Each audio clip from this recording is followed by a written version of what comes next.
Gnade sei mit euch und Friede von dem, der da ist, der da war und der da kommt.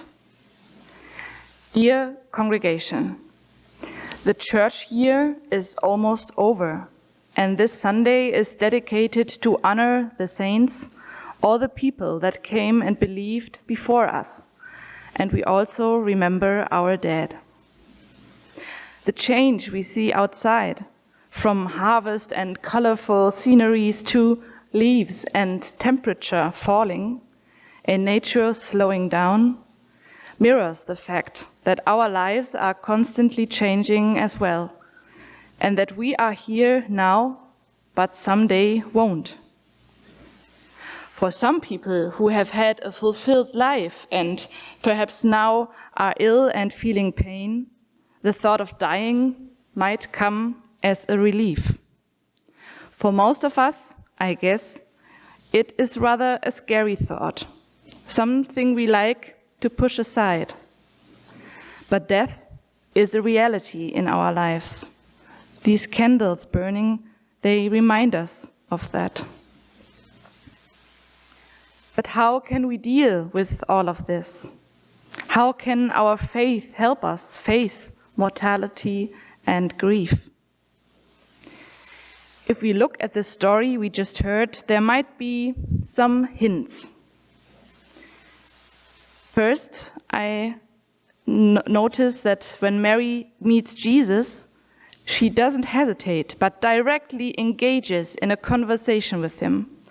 Her words almost sound like an accusation to me when she states that Lazarus still could have been alive if only Jesus would have been there to help him. Her behavior shows me that I can run to Jesus and confront him with whatever is on my mind. I can ask him, how could you let this happen? Why did she have to die? Why did it happen at that moment? I think many Christians have learned that in their relationship to God, they are supposed to oppress any negative emotions like anger, doubt, or accusations, because they think they are not allowed to question God. But I think we should talk to him about what is on our hearts, whatever that might be. And especially when we are struggling with something that burdens us and makes us lose faith. Instead of cutting our ties to him altogether, it's worth a try to work through what is painful to us in his presence and make him face what we face. And as we see, Jesus doesn't seem to mind Mary talking to him in this manner. Quite the opposite.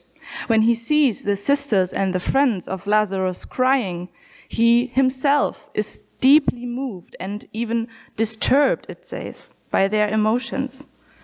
He starts crying himself. Jesus shows us that God is not a stone figure towering over us, looking at us as a cold bystander. He understands what we are feeling and isn't afraid to step into the midst of what we are suffering from. But it doesn't end there. Jesus stays with us in our despair and tears, but he also helps us to find a way through what troubles us. He goes beyond that when he says, "Unbind him and let him go." In the story, this might be the scene where we as 21st century people might have our problems. And John, he argues that maybe Jesus brought Lazarus back from the dead to show people God's glory and to make them believe in him. And this is a wonderful exemption from the rule that who is dead stays dead. And for us, we cannot hope. We can hope, but we cannot be sure that something like this is going to happen to us in our situation. It is more a symbol, I think, that we can use for ourselves. When we imagine Lazarus coming out of the tomb as a symbol for our own resurrection, while we are still living. because I think there are many things that can bind us tightly, like Lazarus was bound with the clothes of death, when we make our experiences every day. The little disappointments, the betrayal of a friend perhaps, a failure at work, a difficult and tumultuous marriage, the loneliness and pain of one longing for something more from life. Unbind and let go. Jesus' words burst through all our "it is no use, it will never change, perhaps I'm supposed to be that miserable." We can trust him to free us from whatever keeps us from living our life fulfilled and graceful. He became human, was put in a tomb, and broke all the rules of logic and chance. He went right through death into God's glory and wants us to have life in the fullest sense of the word, now and everlasting.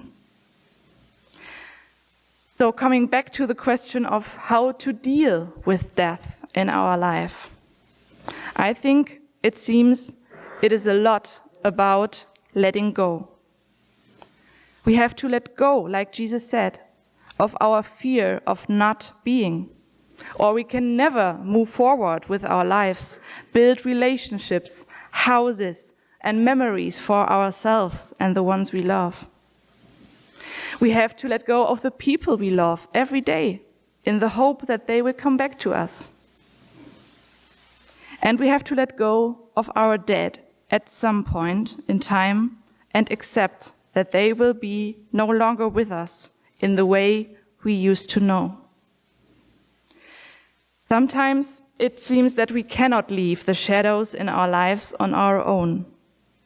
Even though we know it's no good, we hold on tightly to situations or emotions that bind us in an unhealthy way. That's why I find it comforting to know that Jesus is right by our side to call us into life again and again until the end of time. In the first reading of Jesaja, we heard about that time, that everlasting, God's feast of glory on his holy mountain, when every tear will be dried and every sorrow will finally be overcome. Until then, we can, as God's people, as his community of saints, reassure each other that death will never have the last word and that he calls us by our name, here and in eternity. And as we are waiting for that big eternal feast, we can find nourishment in the communion we celebrate in this service and will celebrate in the coming weeks continuously, when we reassure ourselves that Jesus is in our midst and keeps us together as a community through his loving grace.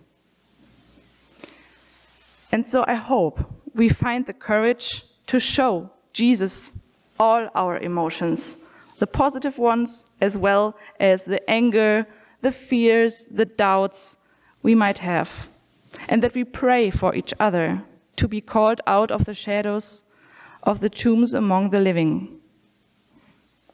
And I hope we find strength in talking about the saints of this church, our four mothers and fathers, our brothers and sisters in Christ, who lived and prayed together like we do today, who were faced with numerous trials and tribulations, who cried and laughed together and helped each other to hear God's voice, calling them to unbind and let go, so we can be lifted up by God's mercy to see the light of a new day. Und der Friede Gottes, der höher ist als unsere Vernunft, der bewahre unsere Herzen und Sinne in Christus Jesus. Amen.